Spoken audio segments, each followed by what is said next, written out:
Азали, әйдәм сүзне синең җиңүеңнән башлыйк әле. Син күптән түгел генә сүзнең көче дигән бәйгедә Рифат Сәлахның шигыре белән җиңү яуладың, шулай бит? Әйе. Һәм ни өчен нәкъ менә шушы шигырьне сайладың микән син? Дөресен әйткәндә, шигырьләрне сайлаганда мин бай эчтәлекле, тирән эчтәлекле шигырьләрне сайларга тырышам һәм нәкъ менә шушы шигырь минем йөрәгемә кереп калды. Ул миңа нык ошады. Бер сүз белән әйткәндә, ул Татарстаныбызга мәдхия дияр идем. Нык әйбәт, тирән эчтәлекле шигырь. Авторы Рифат Сәлахка бу шигырь өчен минем зур рәхмәтемне әйтәсем килә. Менә шушы бәйге сине кайсы ягы белән үзенә җәлеп итте микән? Ни өчен син шушы конкурста катнашырга булдың? Бу конкурста, гомумән без инде социаль челтәрләрдә конкурсларны карап барабыз. Нинди конкурслар бар. Шуңа күрә әним белән карадык та инде шушындый конкурс була дип катнашып карыйбыз дидек. Видеоны җибәрдек. Бу конкурсның үзенчәлеге турында әйтсәк, монда безне Мәскәүдән килгән актер, режиссер Даниил Алексеев үзе сайлап алды, финалга. Бу инде бәйсез кешенең үзенең фикере, ул безне бөтенләй белми, шуңа күрә ул безгә чын үзенең фикерен әйтте. Бу минем өчен бик мөһим. Чөнки аның бәясе синең өчен мөһим, әйе. Дөрес фикер ул һәр вакытта да нык кирәк, чөнки һәрбер үзенең чыгышыннан соң мин ниндидер анализ, нәтиҗә ясыйм, әйе. Һәм ниндидер булган хаталарны мин алга таба төзәтәм. Аларны хаталар бүтән булырга тиеш түгел, минемчә.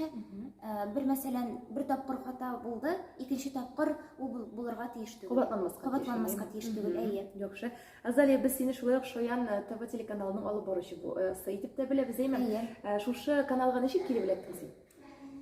2009 елда без әнием белән Шаян ТВ балалар каналы кастинг игълан итә дип күрдек инде.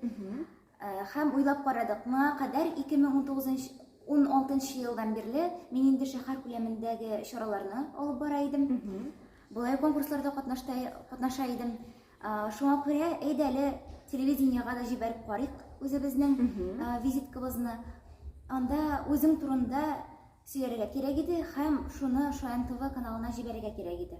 Алар анда редактор апалар, режиссерлар алар карадылар да инде безне сайлап алдылар. Соңыннан безгә шалтыраттылар да әйттеләр, без сезне кабул итәбез. Дөресен әйткәндә, мин әле менә хәзер дә хәтерлим, ул вакытта ничек сөенгәнемне. Чөнки ул минем өчен яңа адым.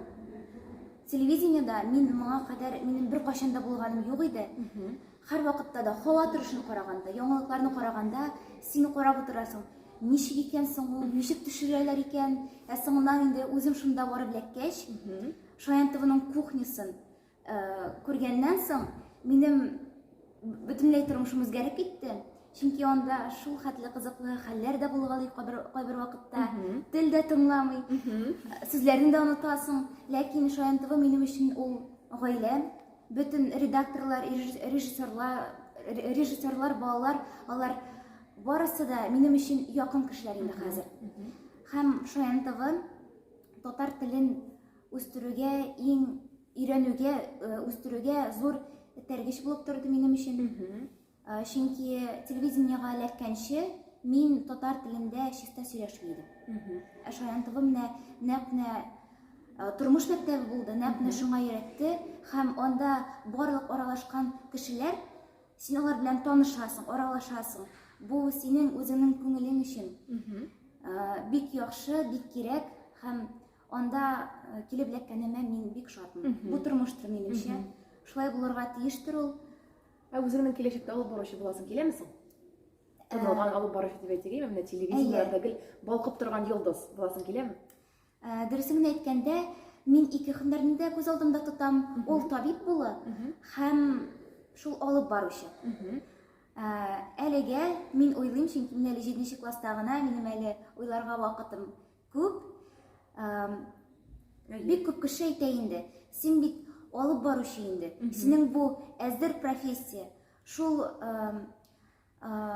Шул алып баручы булып китсәң, сиңа үзеңә җиңел була, чөнки син инде беләсең моның нәрсә икәнлеген. Сәхнәләргә чыккач, син моны аңлыйсың. Табиб булыр өчен анда төп фәннәрне белергә кирәк. Химия, математикамы, биологиямы, аларны нык белергә кирәк. Һәм табиб булсаң, ул синең үзең өчен бик кирәк. Үзеңнең тән төзелешен белсәң, сәламәтлегеңне кайгырту өчен әлбәттә. Әмма дә ләкин шушы ике сфераны да берләштереп буладыр бәлки, әйме? Мәсәлән, син табиб та булып эшли аласың, һәм алып баручы да булып куядыр, әйме? Әйе. Теләгеңдә булсаң, берләштерергә була. Әмма менә шушы алып баручы буларак нинди бөек шәхесләрдән интервьюлар алганың булды инде синең? Минем табиблардан интервью алганым бар. Һәм күптән түгел генә 2021 елны мин безнең студиябызга Түбән Кама шәһәренең хоккейчысын, хәзерге вакытта Авангард командасында уйнаган Дамир Шәрифзановны чакырдым.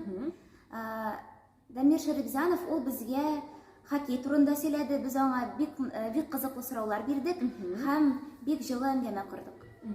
Яхшы. Менә шушы интервьюлар алдыннан гомумән тәҗрибә кергәндә кайсы бар микән синдә? Минемчә, дулкынлану ул һәрбер кешедә бардыр. Ул профессиональ кешеме, юкмы, барыбер дулкынлану хисе ул әлбәттә булырга тиеш минемчә. Син аны ничек җиңәсең? Әлбәттә, текстларны әйбәт бирергә кирәк, чараларга әзерләнергә кирәк, бик җитди карарга кирәк, чөнки